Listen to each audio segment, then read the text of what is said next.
बहुत लंबे समय से हम देख रहे थे कि बीटीसी का प्राइस $25,000 के आसपास चल रहा था, लेकिन अभी बहुत ही ज़्यादा पॉजिटिव अपडेट आई है। ऑन चेन एनालिसिस के बेसिस पर हम देख सकते हैं कि ऑलरेडी अभी बुल रन आने की पूरी संभावना बन रही है। तो एक्चुअल में यहाँ पे आपको मैं पूरी डिटेल देने वाला हूँ, क्योंकि ऑल ओवर द वर्ल्ड सारी पॉजिटिव अपडेट्स आ रही हैं। इवन एफओएमसी की मीटिंग आने वाली है जापान में, वहाँ पे क्रिप्टो करेंसी की अडॉप्शन बढ़ रही है। इसी के साथ हम देख पा रहे हैं कि अभी ग्रे स्केल जो है उन्होंने एक और इथेरियम फ्यूचर ETF फाइल किया है। तो इस तरीके से रेगुलर बेसिस पर कुछ ना कुछ पॉजिटिव अपडेट्स आ रही हैं। और सबसे बड़ी अपडेट अगर आपको नहीं पता है तो इंडिया का सामने आया डेटा कि सबसे ज़्यादा क्रिप्टो करेंसी की एडॉप्शन, इसकी वैल्यू जो डाली गई क्रिप्टो करेंसीज में, वो इंडिया में ही डाली है पिछले पूरे 1 साल के अंदर। तो ये मैं हर एक चीज़ डिटेल में बताने वाला हूँ, तो वीडियो पूरा देखते रहना। चैनल पर पहली बार आए तो प्लीज़ सब्सक्राइब करके बेल आइकन दबा लीजिए, ताकि आप तक आने वाले वीडियोस के नोटिफिकेशन हमेशा पहुँचते रहें।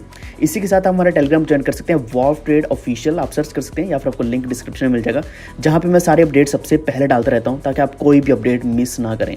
तो सबसे पहले हम चलते हैं बीटीसी के प्राइस के ऊपर। आप देख सकते हैं पिछले 7 दिन के अंदर हमने 3 से 4% का प्रॉफिट देखा है बीटीसी के प्राइस में, जो कि ऑलरेडी $27,500 तक ऑलरेडी पहुंच चुका है। और ये एक वही पॉइंट है जो मैंने आपको लास्ट वीडियो में बताया था कि अगर ये पॉइंट हमें अचीव हो जाता है तो बीटीसी फॉर श्योर एक रैली लेने वाला है। तो यहाँ पे सिर्फ अगर हम बीटीसी की बात करें ये नहीं, इसी के साथ साथ फंडामेंटल एनालिसिस भी की है, जिसके बेसिस पर लग रहा है कि बिटकॉइन अभी और भी ज़्यादा एक्टिव होने वाला है। इसका मेन रीज़न ये है, आप सामने यहाँ पे देख सकते हैं कि इसकी जो ऑन चेन एक्टिविटी बढ़ रही है। ऑन चेन एक्टिविटी सबसे बड़ा रीज़न है कि क्यों बीटीसी अभी फिर से बुलिश होता जा रहा है। तो इसमें हमें लॉन्ग टर्म में, यानी कि लॉन्ग रन में बहुत अच्छा एक पॉजिटिव मूव दिखेगा ऑल ओवर मार्केट में, पूरी मार्केट में। क्योंकि अगर आप नहीं जानते तो बुल रन तभी आता है जब भी ऑन चेन एक्टिविटी बढ़ती है, और अभी ऑन चेन एक्टिविटी बहुत ही तेज़ी से बढ़ रही है। अब ये जो एक्टिविटी बढ़ी है ये अप्रैल के बाद आज के दिन इतनी ज़्यादा बढ़ी है, जैसे कि हम देख सकते हैं यहाँ पे कई महीने हो चुके थे, मई, जून, जुलाई, अगस्त, सितंबर, यानी कि 4-5 महीनों के बाद ये वापस वैसा ही समय आया है कि जब बिटकॉइन में ऑन चेन एक्टिविटी बढ़नी शुरू हुई है। वैसे इसके पीछे कई सारे अच्छे रीजंस भी हैं, जैसे कि एफओएमसी की मीटिंग शेड्यूल हो चुकी है, यानी कि बहुत ही जल्द एफओएमसी की मीटिंग होने वाली है, जिसमें कई सारे डिसीजन सामने आएंगे। और जो $27,000 का मार्क है, ये एक बहुत ही अच्छा कॉन्फिडेंस देता है सभी इन्वेस्टर्स को कि अगर आपने $27,000 से नीचे या फिर इस प्राइस पॉइंट पे बाइंग करी है तो ये आपको डेफिनेटली अच्छे प्रॉफिट्स देने वाला है। अब यहाँ पे सामने एक आप ग्राफ देख सकते हैं जिसमें रेड बताया हुआ है, एक रेड लाइन है, इसी के साथ है ब्लू लाइन। रेड लाइन है न्यू वॉलेट्स की, आप देख सकते हैं न्यू वॉलेट्स भी लगातार बढ़ते जा रहे हैं। इसी के साथ ईयरली एवरेज आप देख सकते हैं जो कि ब्लू लाइन में है। तो इनसे क्लियरली चीज़ सामने आ रही है कि जो फंडामेंटल एक्टिविटीज़ हैं, या फिर फंडामेंटली अगर हम बीटीसी को देखें तो ये बहुत ज़्यादा स्ट्रॉन्ग होता जा रहा है। और सबसे अच्छी चीज़, सितंबर महीने में हम देख सकते हैं 1.1 million active bitcoin addresses per day active रहे हैं, और ये वही लेवल है जो कि अप्रैल 2023 में था। तो ये बहुत ज़्यादा इंपॉर्टेंट चीज़ है, आप सभी को नोट करनी चाहिए कि बिल्कुल सेम उसी तरीके से जो वॉलेट्स की एक्टिविटी है वो बढ़नी शुरू हुई है। इससे पहले जब bear market, completely bear market चल रहा था, जब बीटीसी का प्राइस $15,000-16,000 के आसपास पहुंचा था, तब हमने देखा कि सारे के सारे जो वॉलेट एड्रेसेस थे वो धीरे धीरे इनएक्टिव होना शुरू हो चुके थे, यानी कि किसी को इंटरेस्ट ही नहीं था बिटकॉइन में। अब क्या है कि अब एक्टिविटीज ही कुछ ऐसी चल रही हैं, जैसे कि फॉर एग्जांपल एफओएमसी भी अच्छी अपडेट्स दे रहा है। और अगर हम यूएस की बात करें, बहुत लंबे समय से हम देख पा रहे हैं कि जो इन्फ्लेशन है, इन्फ्लेशन रेट धीरे धीरे कम होता जा रहा है। तो ऐसी कोई नेगेटिव अपडेट नहीं है मार्केट में जिसकी वजह से, जैसे कि इन्फ्लेशन की वजह से मार्केट नीचे जाए। तो यहाँ पे जो इम्पैक्ट पड़ता है वो ऐसा नहीं कि सिर्फ बीटीसी के ऊपर पड़ता है, जब भी इम्पैक्ट पड़ता है वो सारी मार्केट्स के ऊपर पड़ता है। तो आज के दिन ही क्या है कि, यानी कि आज के यूएसए का दिन जो आज ही शुरू होगा, तो एफओएमसी टारगेट देने वाला है कि जो रेट हाइक्स है वो कितने करने चाहिए। 5.25 से लेकर 5.5% के बीच में एक्सपेक्टेड है। तो ये already on the basis of inflation rate ही बताया गया है। तो एक्चुअल में जो रेट हाइक्स है इनको पॉज किया जाने वाला था, लेकिन हमने यहाँ पे प्रॉब्लम ये देखी है कि जो प्राइसेस हैं, ऑयल के प्राइसेस, वो धीरे धीरे बढ़ना शुरू हो चुके हैं। तो पॉज का मतलब यहाँ पे ये है कि इन्फ्लेशन शायद नहीं बढ़ रही होगी, ये सोचकर कई सारे बड़े जायंट्स जैसे कि जेपी मॉर्गन है, गोल्डमैन सैक्स है, मॉर्गन स्टैनली है, या फिर वॉल स्ट्रीट की बात करें, ब्लूमबर्ग की बात करें, तो उनकी एक्सपेक्टेशंस ये थी कि अभी इंटरेस्ट रेट्स को हाइक नहीं किया जाएगा।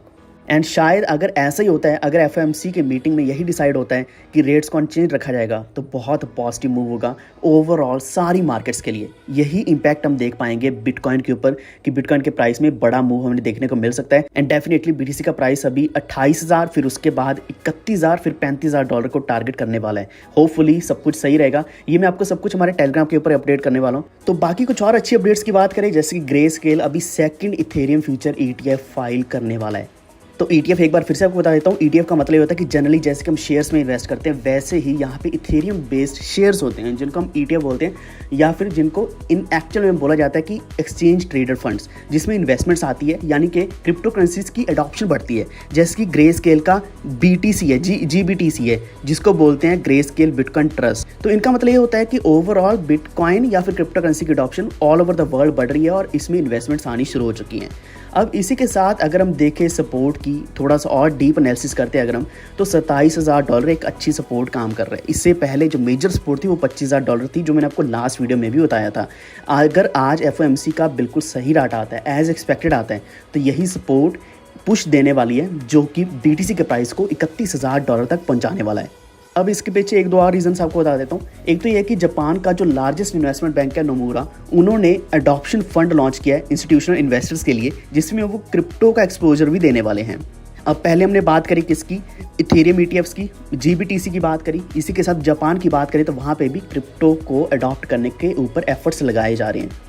एंड यहाँ पे एक और अच्छी अपडेट जो मैं आपको बार बार बताता आता हूँ, जैसे कि रिच डैड पुअर डैड के जो ऑथर रॉबर्ट कियोसाकी, जो कि हमेशा हाइप में रहते हैं, तो उन्होंने भी क्लियरली ये बोला है कि बिटकॉइन बाय करने का बिल्कुल सही समय है। एक्चुअल में यहाँ पे उन्होंने एक और क्लियर स्टेटमेंट दी है कि आपको यहाँ पे ये नहीं देखना कि आपने बिटकॉइन बाय करना या नहीं करना, आपने ये चीज़ के ऊपर ध्यान देना कि आपके पास कितना गोल्ड है, सिल्वर है, बिटकॉइन है, ताकि आपके पास एक रियल कमोडिटी रहे, ना कि आपके पास एक पेपर मनी हो। वो फिएट मनी को हमेशा फेक मनी बोलते हैं, जिस कारण उनका मानना आज भी है कि बिटकॉइन को जितनी जल्दी हो सकता है बाय करो, ये मिलियंस ऑफ डॉलर्स तक बिटकॉइन पहुँचने वाला है। अब लास्ट में आपको मैं वही चीज़ बताना चाहता हूँ जो आपको बिल्कुल स्टार्टिंग में बताई थी कि इंडिया में जो क्रिप्टो करेंसीज की अडॉप्शन है वो सबसे ज़्यादा रही है, और जुलाई 2022 से लेकर जुलाई 2023 तक जो एस्टिमेटेड क्रिप्टो एसेट्स की ट्रांजैक्शन वॉल्यूम रही है वो $269 बिलियन के आसपास रही है। और सबसे अच्छी चीज़ ये है कि सबसे ज़्यादा वॉल्यूम हमारे इंडिया की ही रही है as compared to other countries, क्योंकि इंडिया में चाहे हम देख सकते हैं कि 1% TDS लगा है, 30% टैक्स लगा है, लेकिन फिर भी हम देख पा रहे हैं कि सबसे ज़्यादा एडॉप्शन या फिर सबसे ज़्यादा ट्रांजैक्शंस वॉल्यूम वो सबसे ज़्यादा कहाँ से रही, इंडिया में ही रही है। अब हालांकि हम इंडियन एक्सचेंजेस शायद नहीं यूज़ कर रहे होंगे, लेकिन फिर भी जो फॉरेन एक्सचेंजेस हैं उनके ऊपर अगर हम अंदाज़ा लगाया जाए तो सबसे ज़्यादा इंडिया का रहा है। उसके बाद वियतनाम है, फिलीपाइंस, इसी के साथ Indonesia, Pakistan, Thailand. As compared to first world countries जैसे कि US है, UK है, तो उनके कंपैरिजन में इंडिया बहुत आगे चल रहे हैं। एंड हम जानते हैं कि जो पॉलिसीज़ इंडिया की हैं क्रिप्टो को लेकर वो अच्छी नहीं है, लेकिन फिर भी इंडियंस हमेशा आगे रहे हैं इस चीज़ में, चाहे वो ब्लॉकचेन टेक्नोलॉजी हो, चाहे वो स्मार्ट कॉन्ट्रैक्ट्स हो, या फिर पूरा Web3 अगर हम ले लें जिसमें क्रिप्टो करेंसीज भी आ जाती है, मेटावर्स आ जाता है, NFTs, गेमिंग सब कुछ आ जाता है, तो उस चीज़ में भी इंडिया सबसे आगे चल रहा है। तो यही था हमारा आज का वीडियो जिसमें मैंने आपको हर एक अपडेट दी है, जिसके बेसिस पर हम देख पा रहे हैं कि BTC एक अच्छा मूव लेने वाला है, पॉजिटिव मूव आएगा। तो नेक्स्ट क्या अपडेट है वो मैं आपको टेलीग्राम के ऊपर शेयर करने वाला हूँ, जो कि डिपेंड करेगा FOMC कैसी अपडेट हमें देता है FOMC की मीटिंग के बेसिस पर। तो उम्मीद आपको ये वीडियो अच्छा लगा होगा। Please like and share this video, और इसी के साथ हमारे चैनल को सब्सक्राइब करके बेल आइकन दबा लीजिए ताकि आप तक आने वाली वीडियोस की नोटिफिकेशन हमेशा पहुंच रहे हैं। ये वीडियो देखने के लिए धन्यवाद।